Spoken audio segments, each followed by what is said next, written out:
ಮನೆಗೆ ಹಿಂತಿರುಗದೆ ನಾಪತ್ತೆಯಾಗಿದ್ದ ಪ್ರಥಮ ಪಿಯುಸಿ ವಿದ್ಯಾರ್ಥಿಯ ಮೃತದೇಹ ಶನಿವಾರ ಬೆಳಿಗ್ಗೆ ಗಂಗೊಳ್ಳಿಯ ದಾಕುಹಿತ್ಲು ನದಿತೀರದಲ್ಲಿ ಪತ್ತೆಯಾಗಿದೆ. ಮೃತ ವಿದ್ಯಾರ್ಥಿಯನ್ನು ಹೆಮ್ಮಾಡಿ ಸಂತೋಷನಗರದ ನಿವಾಸಿ ಲವೇಶ್ ಪೂಜಾರಿಯ ಪುತ್ರ ನಮೇಶ್ ಎಂದು ಗುರುತಿಸಲಾಗಿದೆ. ಗುರುವಾರ ಸಂಜೆ ಕಾಲೇಜು ಬಿಟ್ಟ ಬಳಿಕ ನವೇಶ್ ಮನೆಗೆ ವಾಪಸ್ಸಾಗಿರಲಿಲ್ಲ.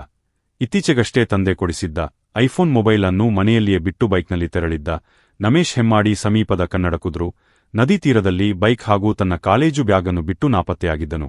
ನಮೇಶ್ ರಾತ್ರಿಯಾದರೂ ಮನೆಗೆ ಬಾರದಿದ್ದುದನ್ನು ಗಮನಿಸಿದ ಮನೆಯವರು ಕುಂದಾಪುರ ನಗರ ಠಾಣೆಯಲ್ಲಿ ದೂರು ದಾಖಲಿಸಿ ಹುಡುಕಾಟ ಆರಂಭಿಸಿದ್ದರು. ಗುರುವಾರ ಪತ್ತೆಯಾಗದ ಕಾರಣ ಶುಕ್ರವಾರವೂ ಹುಡುಕಾಟ ಮುಂದುವರೆಸಿದ್ದು, ಅಗ್ನಿಶಾಮಕ ದಳ ಹಾಗೂ ಸ್ಥಳೀಯರು ಕನ್ನಡಕುದ್ರು ನದಿಯಲ್ಲಿ ಸಂಜೆಯ ತನಕವೂ ಹುಡುಕಾಟ ನಡೆಸಿದ್ದರು. ಶನಿವಾರ ಬೆಳಿಗ್ಗೆ ನಮೇಶ್ ಮೃತದೇಹ ಗಂಗೊಳ್ಳಿ ದಾಕುಹಿತ್ಲು ನದಿತೀರದಲ್ಲಿ ಪತ್ತೆಯಾಗಿದ್ದು, ಸಾವಿಗೆ ಸ್ಪಷ್ಟ ಕಾರಣ ಏನೆಂಬುದು ಪೊಲೀಸ್ ತನಿಖೆಯಿಂದಷ್ಟೇ ತಿಳಿದು ಬರಬೇಕಿದೆ.